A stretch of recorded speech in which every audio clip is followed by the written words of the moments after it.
Okay, go. Just go. We'll No, go with the flow. I can edit this out. What's up? No, let's go with the flow. Go with the flow? I'm just going to go with the flow. You know what you should do? Just go with the flow. Yeah, there you go. I was hoping you was going to say that. I was like, I think so. Maybe I keep this in the episode. Maybe this is how we start, baby. What's going on, everybody? Welcome to Scared Silly Podcast. I'm your host, Zach O'Ryan, per usual. Man, I'm so excited to be here. This is our second episode. We got this bad boy off the ground and running. Hopefully things are streamlined now. We can give you consistent content every single Wednesday. If this is the second episode, that means that we dropped 3 hot boys for you on the first day release. So go ahead and get your binge in. I know you're running out of shit on Netflix and Hulu and HBO Go, Disney Plus, Paramount Plus, YouTube, wherever you're getting all your content from. You're running out, man. We've been in quarantine for about a year now. You're running out of stuff. So that's why we brought you the funniest, the scariest podcast you're going to find on any podcast streaming network there is. Trust me, I did my research. All right? We're in a small pool, and we're big fish. Speaking of big fish, the biggest fish, one of my best friends, the hilarious stand-up comedian, now podcaster, content creator, man of the people, my good buddy. What's up, Anthony Fuentes? What's up, brother? How you doing? I love your hat, dude. Thank you, right? I feel hat. distinguished when I drive with it. That is. Like, the cops don't look at me as hard when I drive it with this. Normally with the Yankee hat, they give me the looks. That's a ghost hunting person's hat. You're a ghost hunter. I feel like I am. I feel like I'm going on a detective spree to find ghosts. Our second podcast in, you're buying in. I'm digging. I'm in, bro. There's no more even New York in you. You're like St. Augustine, Florida swag. Yeah, call me Anthony Constantine. But I'm like the fat Constantine. I'm Fattenstein. There you go. You think he would have been better if he was overweight? He probably would have. Cause you know what I'm saying? Ghosts ain't trying to fuck with you if you're fat. I feel like. Like you got enough problems as it is. Yeah, you can get a lot of demons in there. Yeah, you probably could. You could fit a lot in me. If I was a demon that came out and I wrong. Needed a body to overtake, it'd be a big old. True that. I need more space. I'm a demon. I've been in hell. True that. I'm trying to have some space, some luxury. I'm gonna go for a studio apartment. No, I want a 3-bedroom. That's true. Now my question is: are there fat demons and fat ghosts? There has to be. They gotta be. I don't know how be. their mass works. Yeah. I don't know how the mass works outside of our realm of the paranormal. Yeah, I don't know. Yeah. I wonder if they got Twinkies in the paranormal. Hopefully we'll find out because with all these cool guests we've got a cool guest coming up in a couple weeks. He's a ghost hunter from Florida. Yeah, so we'll ask him. Actually, that should be the first question we ask him, so we know we're serious about it. Are there fat ghosts? They're fat ghosts. Yeah, I think I'm gonna lead with that. He'll have the answer. You know who else might have the answer for this fat ghost or not? Who's that? Our great guest today that I'm about to bring in. Well, yeah. One of my best friends in Chicago, Illinois. Another comedian, another podcaster, a photographer. This guy is a man. I thought you were a man of the people. Nah. This guy is a man. I'm a boy. He's a man. My guy, this guy he runs a hilarious, very successful podcast. If you listen to our last episode with Jenna Grish, he is also he's Jenna Grish's part 2. It's Jenna Grish and this gentleman. They run that podcast, Menage a Pod.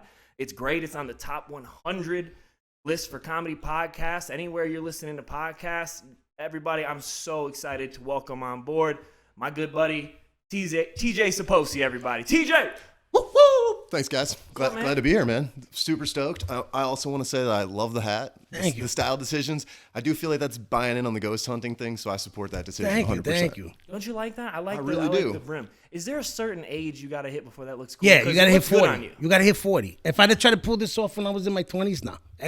I turned 40 and I could wear these hats. That's what I was only looking forward to turning 40 was for the hat. Did you get it for your birthday? No, you get it sent to you in the mail when you turn 40. They just send it to you. Like 40, it's you like get this the hat. AARP card. It's like an AARP card, but you get the fucking hat. If you were like 29 wearing that, that'd be a dead giveaway. You'd never seen a vagina in person. Yes. If you wearing this at 29, you don't get no ass. That means there's no girls talking to you. Well, do you wear so here's the thing. You're wearing the brim hat, and why did you choose to wear it forward and not backward? It's 2 different types. Well, because Sam Jackson. Yeah, because only Sam can pull that off. You know backwards what I mean? Kangol. Yeah. If you Sam Jackson or Slick Rick, you could pull off the backwards Kangol. You can pull it off. Since this is a scary movie podcast, speaking of Samuel L. Jackson, did you ever see a good movie called Deep Blue?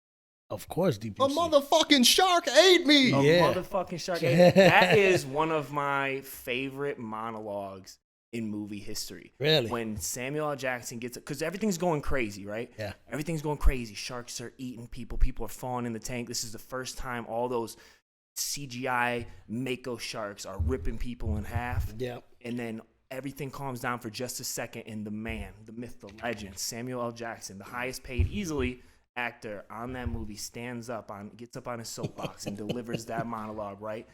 And halfway through the monologue, even me, I'm like, I'll fight a fucking shark right now. Yeah. I'll fight a whole ass shark right now listening to this monologue.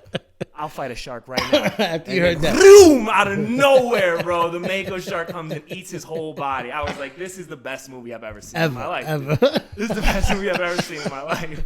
Deep Blue. Anytime someone asks me, what's your favorite movie ever? Deep Blue Sea. But if you think about it, It's like the Citizen Kane of CGI shark movies. It really is. Yeah. But Samuel Jackson got plenty of monologues. That's what he's famous for, bro. Every movie he has. Yeah, look at Pulp Fiction, and that's an all-time great. Thank you, right? See, we said at the same time, I like this guy already. We said it, yes, because he had that, especially at the end, he's like, reach for my wallet. Which wallet is it? It's the one that says bad motherfucker. Bro, when he said that, I wanted to be Samuel Jackson. Ever since then, he's been rocking this hat. Ever since, but no, I had to wait till I was 40. I wasn't worthy. I wasn't worthy. Like, He had it on the calendar. I was like, fuck. He had it on the calendar. 29 more years. He's like Sam Jackson Day. This Yes, year, 2013. yes. As a matter of fact, I think that's who probably sent me the hat. He probably sends it to everybody when you're 40. Maybe that's his thing. Become official member of the club. There you go. Was Sam Jackson ever in like a straight up horror movie? Because like Deep Blue Sea was kind of like a horror, but it's like an action. I mean, you got Snakes on a Plane was more. He does more thrillers, if anything. He don't really. More like thrillers and action. Can you imagine him in a horror movie? I feel like he'd be good. Could Right? Can you imagine Halloween, the movie Halloween, With him as and Michael Michael Myers? Myers is going after people? Hey, motherfucker! I told you to fucking stop.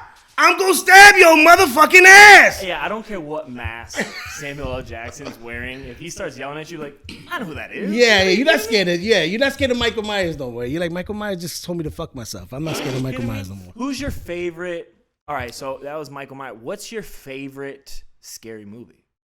What are we, a fucking Scream here? Anthony, let's ask. I feel like I'm in Scream. Scream? No, I'm saying I feel like I'm in Scream. You're like, what's your favorite scary movie?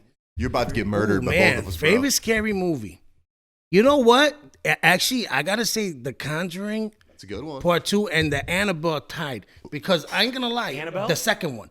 That's After I the watched scared of those little with puppets? the little fucking doll. The Yo, little fuck fuck ass that, kid. Yo, after I watched that shit, I lost a little piece of my soul. I ain't gonna worry. I ain't gonna lie. Yeah, I lost a little piece of myself watching that I shit. wonder if it was Annabelle that took. It might Could've be been. it. That bitch got my soul. She should have took my belly, but she didn't take that. You know what's weird? I've never seen the Annabelle.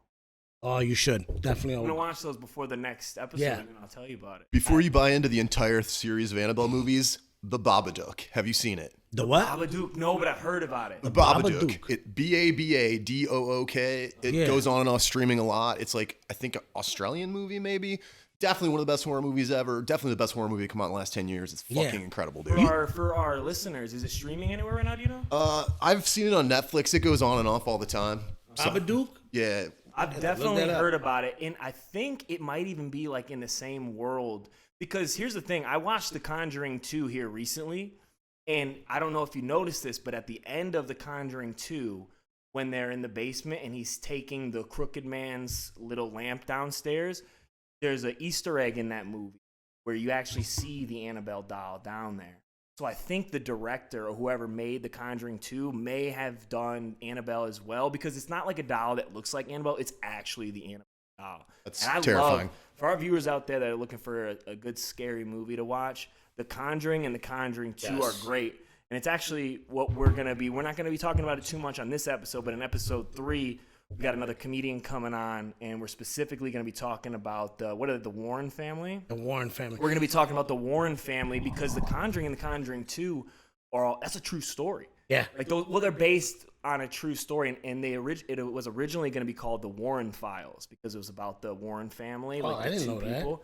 And they changed it to The Conjuring, but yeah, there's a lot of truth, and like actual at the end of Conjuring 2, they show like the actual pictures, the actual news reports and things like that, which freaks you out even more. Like to get to the end of a scary movie where you're like, okay, I've just had anxiety for 2 hours, and then now you're gonna hit me with all these real photos and real like articles and shit. Now I gotta go to sleep. Are you nuts? I had to put on Open Season, the cartoon. I put on Open Season to fall asleep. I was like, someone show me a cartoon bear. I still think Sam Jackson getting snatched up by that shark is scarier. Yeah. But then when sharks are, because that's like a real threat. I mean, I don't know if I'm gonna be in like a submarine and a shark's gonna fly through a hatch and snatch me up. I don't know though, because I know where sharks are. Yeah, you I can don't know actively what avoid a demons are. Them motherfuckers was popping out of nowhere in her dreams. What if they were like shark demons? But now, isn't one of them dead though?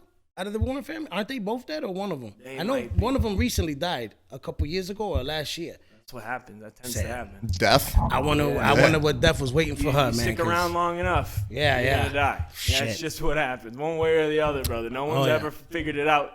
No one's figured that out. I don't want to figure it out. I'll tell you that. Death's record is undefeated. No one's ever figured that out yet. All right, guys, well, we're going to get going. Thanks for listening to the little intro. I'm going to plug the little Patreon right now. As you know, this is a brand new podcast called Scared Silly with Zach O'Ryan. We're going to be bringing you scary stories told by funny people and told by people all walks of life, not only just comedians, but we're going to bring in some ghost hunters, some professionals in the paranormal world, people that are into folklore, aliens, you name it. We're going to be dropping the first 3 to 4 episodes for free for everybody on all podcast platforms. On YouTube, we're going to drop the video on YouTube. And after that, every other week, we're going to be giving you the same exact content. And then on the off weeks, our content will be available for viewing and listening on our Patreon page, which is how we are hoping to pay the bills and keep this fun little thing going. We're trying to expand Scared Silly into not only the podcast, but we're trying to turn it into a content creation machine where we can travel, go to these haunted houses. We're going to Davenport, Iowa at the Haunted Mansion there where I'm doing a stand-up comedy special. Perfect to record a podcast there and get some content and get some background story on the Davenport Mansion there. So by contributing to our Patreon and supporting us there, you'll be able to help us out with things like gas, upgrading our equipment, stays at the hotels and things like that, and just overall supporting the creatives, trying to do our best to bring you guys some really, not only funny content, but some really things that we're really into and we think that you might be into as well. So I'm not going to bore you anymore with that. What I thought we could talk about today, and now that we all live here in Chicago, Illinois, but I was watching a documentary just yesterday about America's first, well, this is what they call him, America's first serial killer, H.H. Holmes. You've heard of him? Yeah, I have. H.H. Holmes in the Murder Mansion? Yeah. Crazy. Yeah. Dude, this guy, H.H. Holmes, so this is who we're talking about, for the meat of this podcast. H.H. Holmes, this guy lived in Chicago, and I think, what was it, like the early 1800s or late 1800s? Yeah, late 1800s. When Chicago kind of had a bad rap. Everyone kind of looked at Chicago kind of like a grungy town, a lot of crime, things like that. Nothing that they don't already still say. Yeah. Right? Chicago's just always had a bad rap since before the Titanic, apparently. Yeah. So this psychopath, H.H. Holmes, which is like, could have literally just called himself Triple H. Yeah. H.H. Holmes, you're just Triple H. Yeah, you Triple H.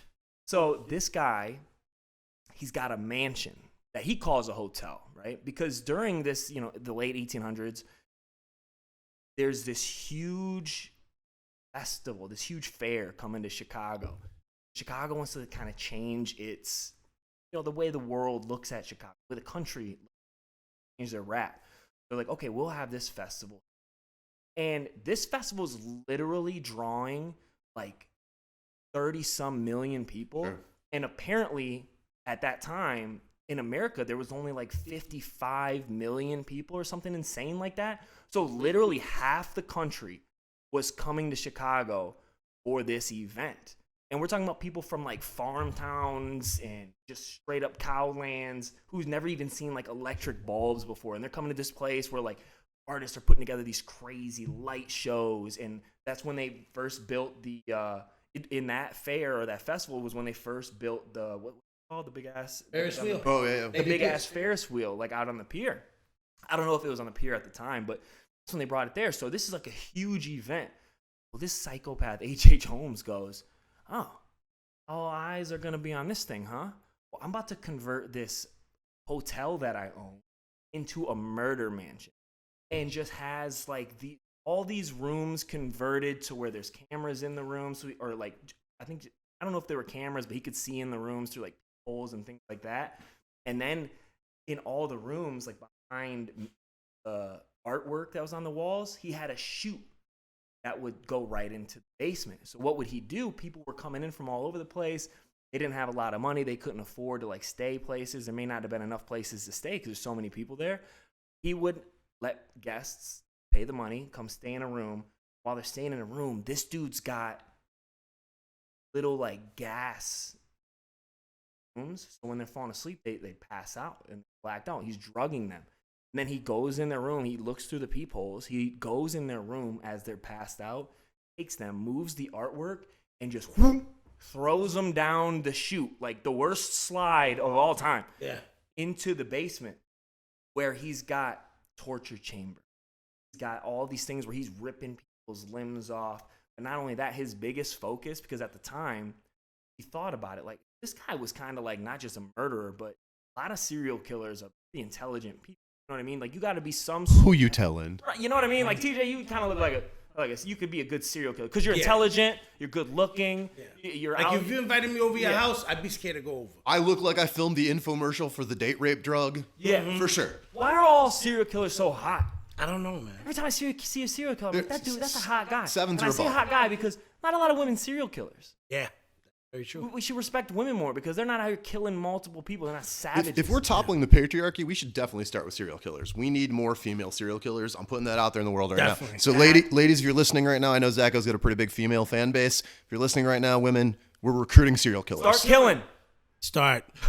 No, we don't promote murder here unless you have to. Wink, wink. Allegedly. Yeah, so they're all super hot. Ted Bundy, good looking guy. Ted Bundy. Yeah, Ted Bundy. He was getting more ass in jail than a 29-year-old with that hat would get. Yeah, oh, man, very that's true. a lot of very ass. true. I like the callback. That's a lot of ass. Yeah, so this guy, and he's like killing, and he knew when he started this like hotel that the number one thing he had to figure out was how to dispose of the bodies, how to get rid of the bodies. So he had acid tanks down there. Big pit. Come on, bro. He was cutting off limbs, throwing them into these acid baths, burning them up. Bro, they caught wind of what this guy was doing. Hundreds of this guy murdered. Not only that, here's the craziest thing. They get this guy, right? They finally, they figure all this shit out. I have to pull it up so I don't, misspeak, but they figure all this shit out, and they send him to jail, and they hang him right there in prison is where they hung him. But listen to this, as if this isn't the craziest, what's it called when you do something? Karma, come back to bite your ass.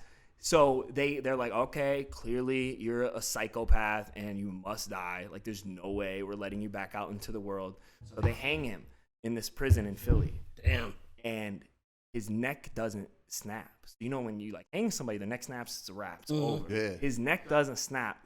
This guy twitches 15 minutes. And the coroner said it took him 20 minutes to die on. So this guy was torturing all these people, hundreds of people for... That's karma hardcore. Hardcore. Oh, yeah. This dude hung on a noose for 20 minutes before he died. Not only that, but this shit gets crazier, dude. Recently, 2017, 4 years ago? Yeah. You know how these web sleuths are. They're all crazy. They start spreading these rumors about how they think, the facts and the information are wrong. They need to, dig up his body and actually do, another autopsy to figure out what happened. So they do it. But here's the kicker to that. When he got buried, apparently you're allowed to tell people how you want to be buried and shit. So he goes, don't bury me 6 feet deep. Bury me 10 feet deep and bury me in full cement because I think grave robbers are going to come dig me up because they're excited about my body and trying to figure all this shit out. Because sociopaths, sociopath. So they dig up his body, right? But because the coffin was in concrete and it didn't decompose normally, his clothes were in perfect condition. And listen to this. This guy's mustache was perfectly intact. This guy's mustache was perfectly intact. That's insane, right? You got to respect the power of a solid mustache. This mustache lived for 100 years, What dude. the fuck? Maybe the mustache made him do it. Yeah, it Who might knows? have, dude. He had the Burt Reynolds. His mustache was possessed by the Annabelle doll. Yeah. Yeah. That could have been it. I've honestly lived 33 years. I've spent 33 years of that life not trusting anyone. It's hard to. A mustache only? Why would you choose that? Because you got to go out of your way to shave that. You've chosen it if you are like a state cop, a porn star, or Tom Selleck. Those are like the only 3 options. Yeah. Tom Selleck I would trust, even though he got the mustache. But there's too many serial killers that also just rock the mustache that I don't want to. I think it's just because we publicize. I think we publicize. Granted, this motherfucker's from like 1890 or whatever the fuck. Yeah. But I think most of the serial killers that we publicize, it seems it was like in the 70s. Weren't there like a ton of people doing it in the 70s where motherfuckers had mustaches? That's true. You're right. And now that you bring it up in the 1800s, I don't ever think I saw anybody with a goatee in the 1800s. You ever see anybody with a goatee? I haven't seen anybody with a goatee until I met you. That was the first person. That'd be pretty dope seeing somebody in the 1800s. I'm a girl. Now I want a soul patch. I'm gonna rock a soul patch. There you go. Can you imagine the 1800s, Abraham Lincoln with a soul patch? Fuck. That's it. Just Abraham Lincoln shit. Abraham Lincoln, dude. Hell yeah. Dude, all right. So with us talking about H.H. Holmes, who's your favorite serial killer of all time? Is it gonna be weird if I say me? Yeah. Okay. Well, I was expecting that. That was actually the answer I was expecting. I don't know. I like John Wayne Gacy was pretty cool. John Wayne Gacy, that's the clown. The clown. That's what got me was the clown. Oh, please tell me the story about John Wayne. Well, you know, he used to dress up as a clown. He would do like he lived in a neighborhood where everybody respected him. What do you know where he's from? He's from I know he's from Chicago. I know he's from guys, there's actually I gotta say I won't go into details on the show. It's crazy. I'll tell you after this. But there's a Chicago comedian who is very well known, whose family was personally touched by the Gacy murders. Get the hell out of here. He is from Chicago. Yeah. He was respected. Guess in what? His neighborhood. Mustache. You fucking knew it. Look at see. Dude, we are getting to the bottom of shit. It's the stash, bro. It's the fucking stash. Let me just tell you, whether people love or hate this podcast, think it's funny or they don't think it's funny, we're doing good work today. We are. We figured it out. We're helping you how to catch a serial killer. If you see someone out there with just a mustache, serial killer. Hit him in the fucking face with a brick. Yeah. And run. Allegedly. Run. Allegedly. And when he asks why, just say you know why, and then walk away. Yeah. Eye contact and walk away. So he lived in Chicago, and he was taking boys, right? Ben, he was stealing boys. That was his thing, right? Yeah, he would help people who were like homeless kids who were coming, had nowhere to go, and he'd be like, "Oh, I'll give you a place to stay, or I'll help you out," and he would take them and rape them and kill them, and then he'd bury them under his house. That's for how years. He got rid of them? Yeah. For years, he'd bury them under his house. That seems like so lazy. Dude, that movie Stir of Echoes, that Kevin Bacon flick, based in Chicago, and he found a body in the basement. Like, he started going insane, so he just was like, I got to get into the fucking foundation of this house. Yeah. And they found out there was like and his neighbor his kids had like raped and murdered a girl, and they fucking buried her in the cement. And I think they were definitely kind of going for the Gacy vibe, because that's fucking crazy, man. Yeah, because that's how they finally, I think it was one boy was missing or something like that, and they finally found out, and they were able to find all the bodies. I forgot how many bodies they found buried. Let's see here. I can house. Look this up. Look it up and see. Between the 8, man, it says right here. Yeah, he was through and through. So Norwich. Yeah. Norwood Park Township. Let's see. Killer clown who assaulted and murdered at least 33 young men and boys. So it was all, according to this, it was all men and boys. Yeah. And he was married. He was married. I think he had a kid. I don't know if he had a kid, but I know he was married. He had respect from the cops. The cops loved him. Everybody loved him in the neighborhood. That's a trend, because the same thing with H.H. Holmes. So H.H. Holmes was running that hotel, but he also lived with his wife. And he would go home afterwards and just be, long day at work, honey. He was like, oh, you have no idea. Baby, I am dead tired. You know what I mean? My motherfucker's exhausted. You know what I mean?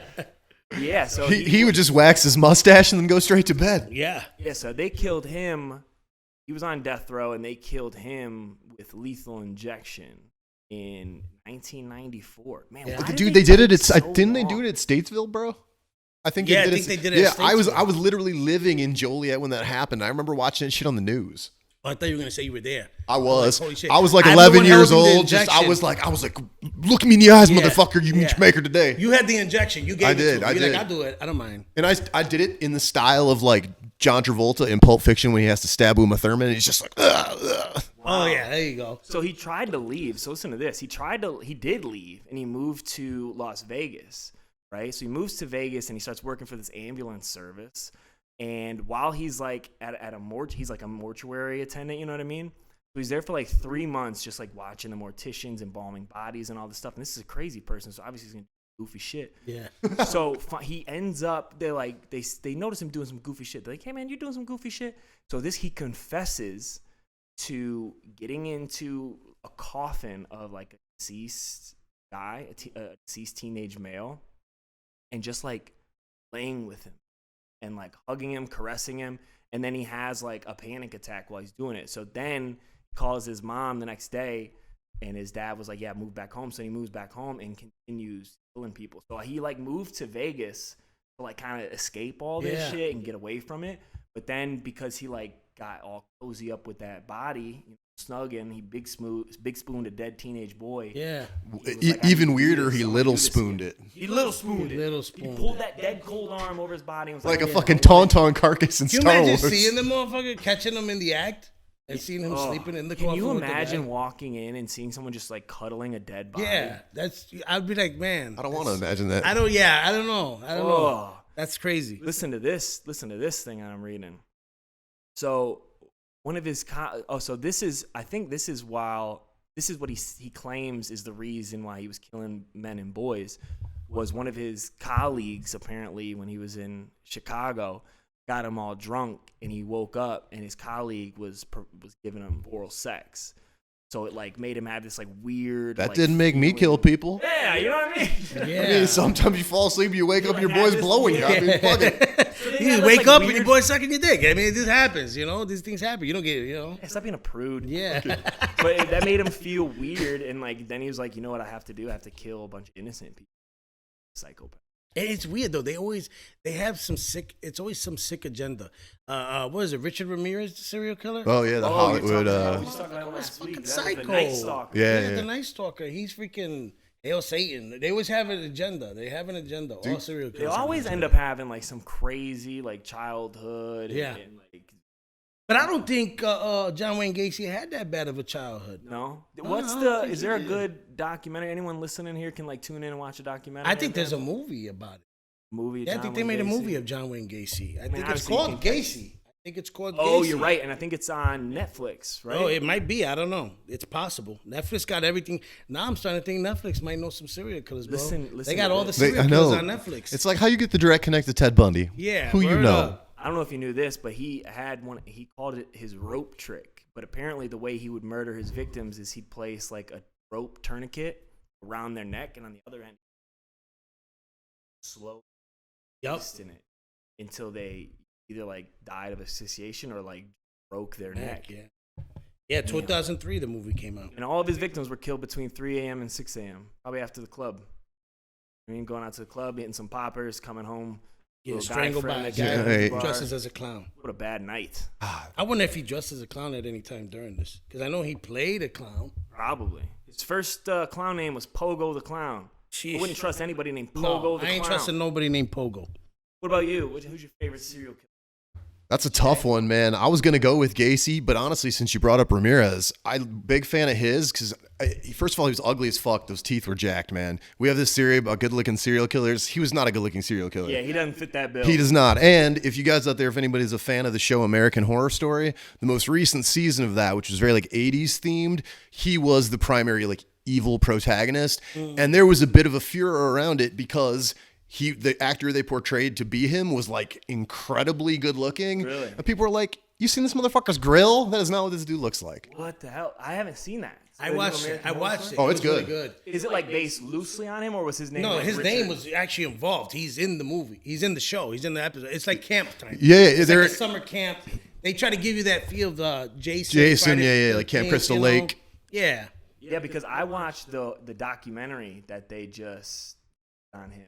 Because we did an episode last week on the Cecil Hotel. And he was brought up in that too because he would stay at the Cecil Hotel. And this guy would go out and murder people and then come back to the Cecil Hotel covered in blood.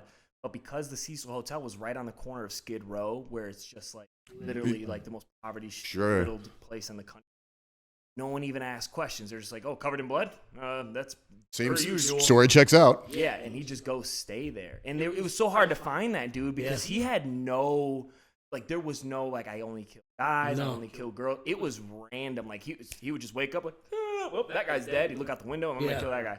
It was crazy. So I wonder what they think in their head after so many kills. Like, does it haunt them? Do they sleep at night? Man. Like, I wonder if I mean, with any conscience, you look at soldiers. I'm a soldier and I fought. Yeah. For my country, and you look at, there's things you think about sometimes. Yeah. I wonder if they have those kind of thoughts. Yeah. Because I mean, you have to, bro. After killing so many people, it's got to have nightmares or dream about it or think about it.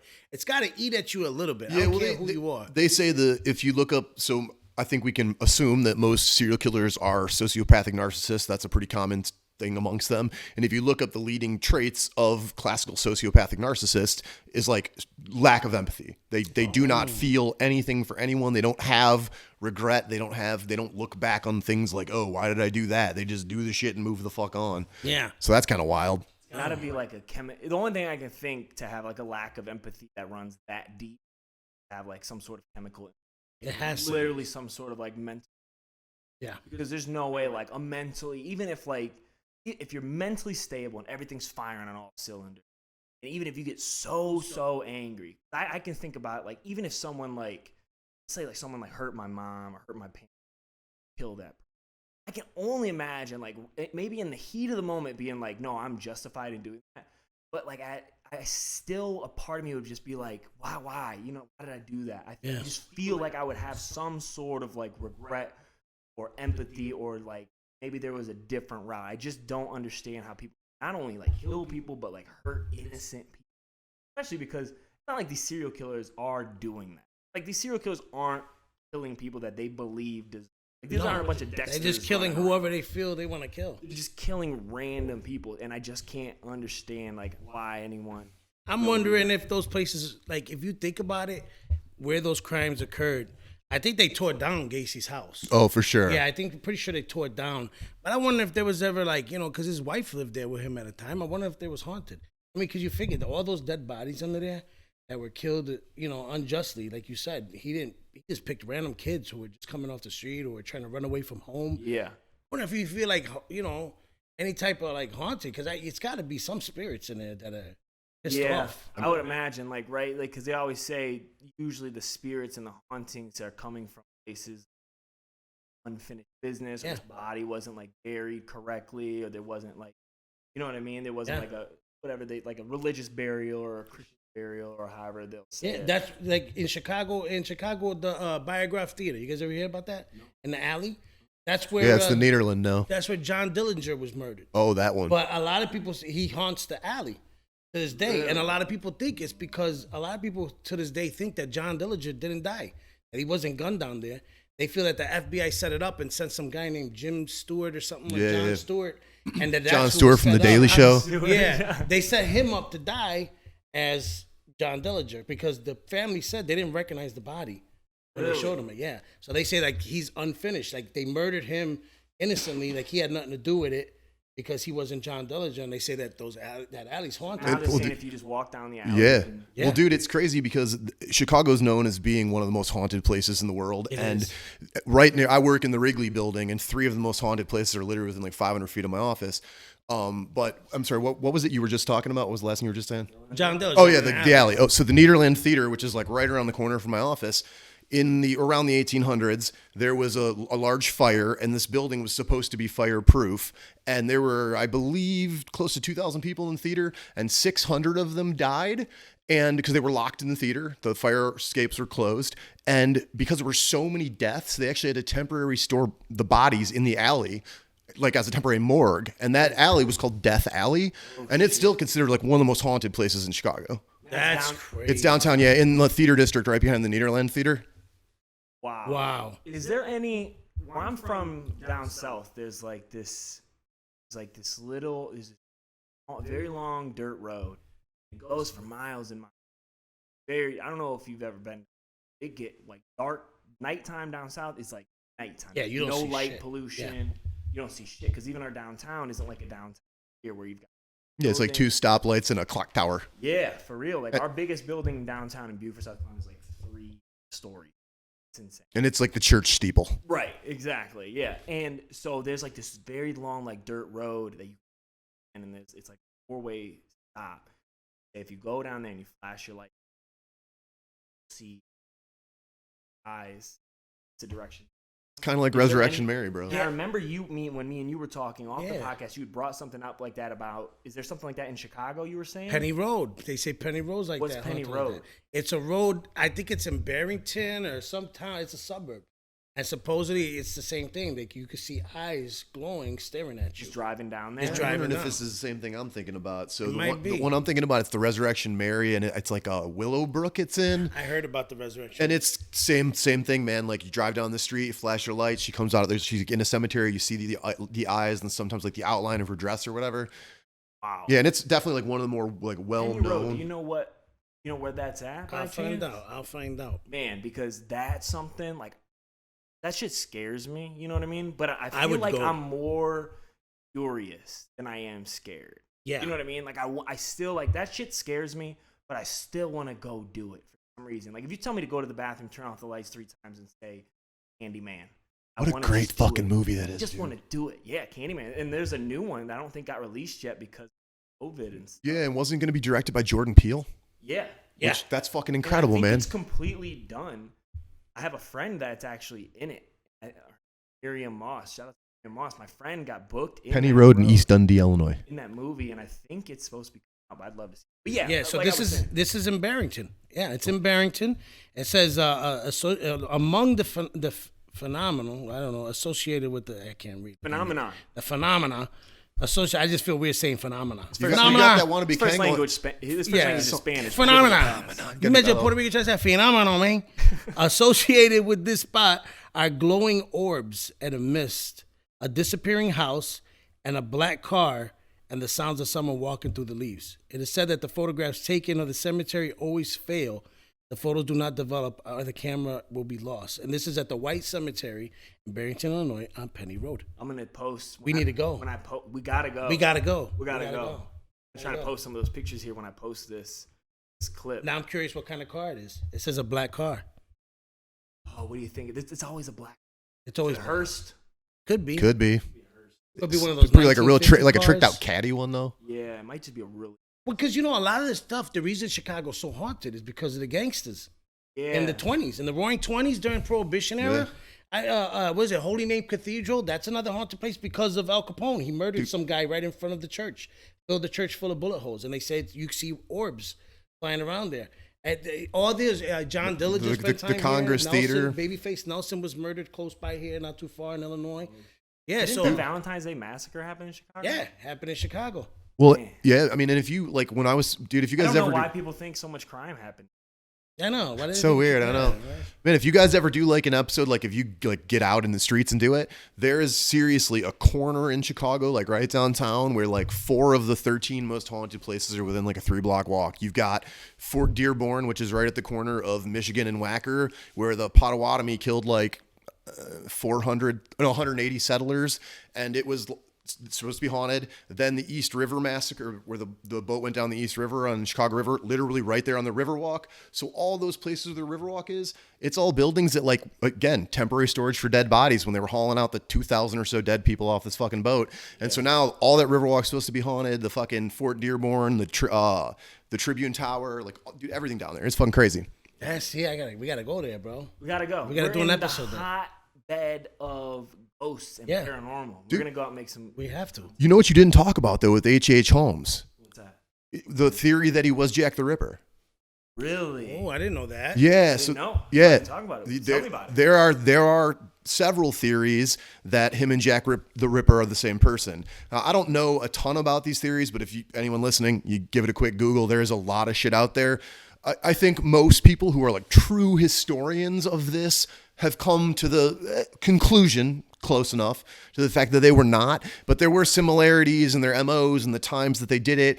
And although one was in England and one was here, the way it tended to be that the bursts of killings like never overlapped. So there was a theory that he was literally killing here, traveling there to avoid detection, then killing there, then coming back here and sort of doing that back and forth. Yeah, because Jack the Ripper, that was in around the same time. London, right? Yeah, that was in London.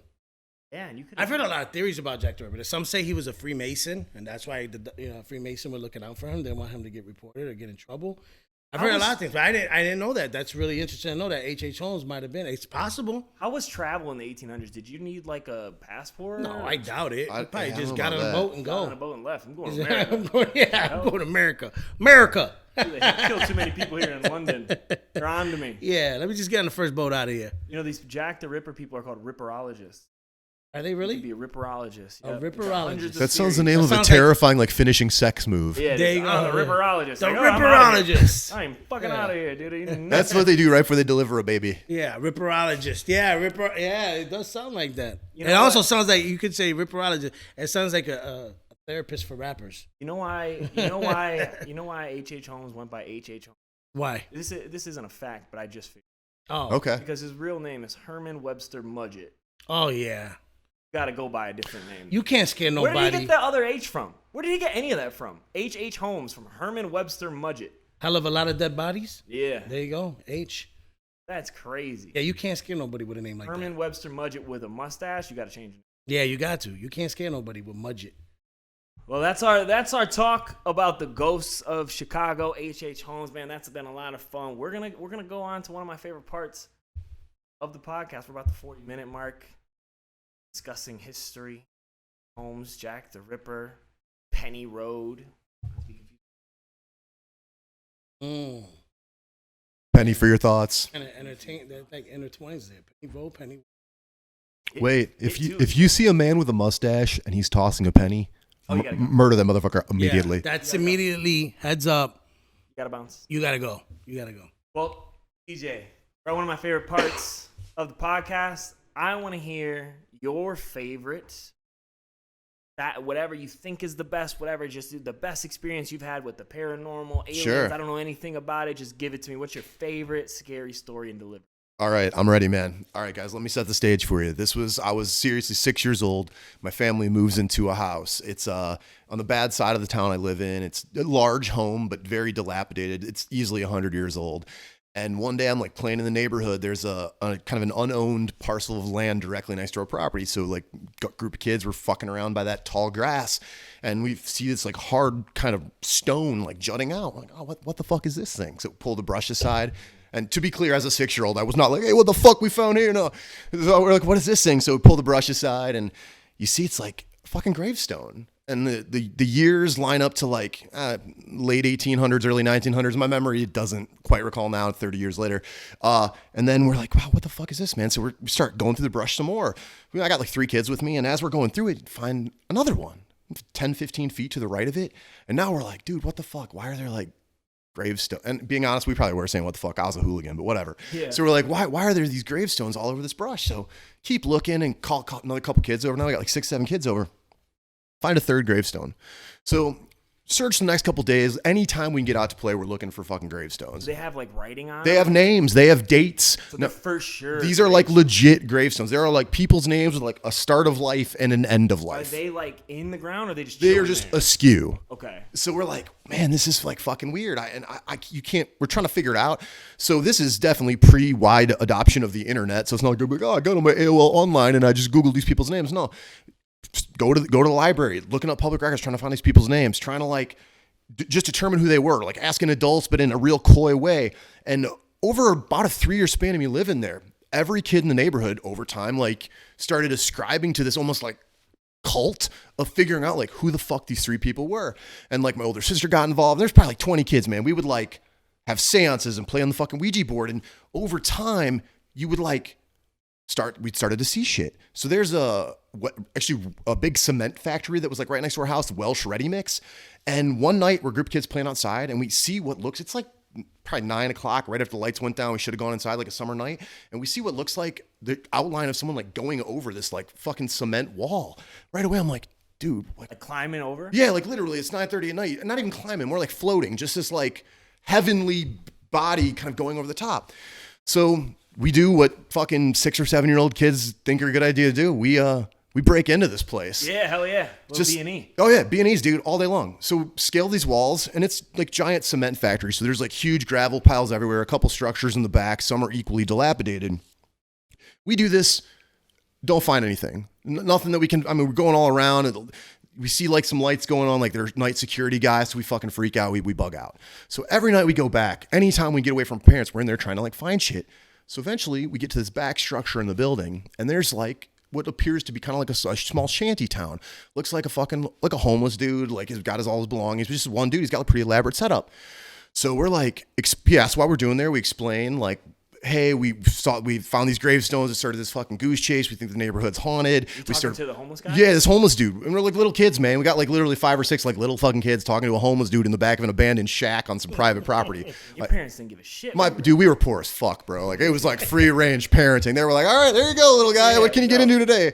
And so we would go do for like 3 weeks. We go back and talk to this guy like every day. And he's like giving us real vague hints about like what is happening with this. He's like, we'll let you know. You'll figure it out eventually what the gravestones are for. And we're like, figure it out eventually? What are you even talking about? What are we going to figure out? And this is where like kids, man, we don't, it's like, what is this dude crazy? The homeless guy knows. He's not telling us. So eventually one day, go back, guy's there, and he's like, oh no, I fucked this up. So we go back. This is after, I don't know, 3 months of doing this like almost every goddamn day and talking to this homeless dude. Yeah. Like leaving school 10 minutes early, sneaking out with my buddies, like running back to the neighborhood, breaking into this fucking company and trying to go talk to a homeless guy. So one night we go in there. He's fucking gone. There's nothing there. No trace of him. Like we had just seen him like 12 hours prior, completely gone. Go back home that night. None of his stuff's there? Like nothing. Dude, not even a trace. Like he was never there. So over the next couple of weeks, I'm like, it's weird. We're talking to my friends, trying to like figure out what happened to this dude. And my sister now, who's like 16 at this point, maybe a little younger, but definitely old enough to interact with an adult in an appropriate manner. She's like, I'm going to go talk to their security guy over there and ask like if he knows about someone, like if they'd seen or know something about it. And this dude's like, no, man, there's never been anyone in here. He's like, we have people that break in all of the time because it's really easy to break in. He's like, but if someone was in here every night, like we got cameras, we would like see that. There's never been anyone back there.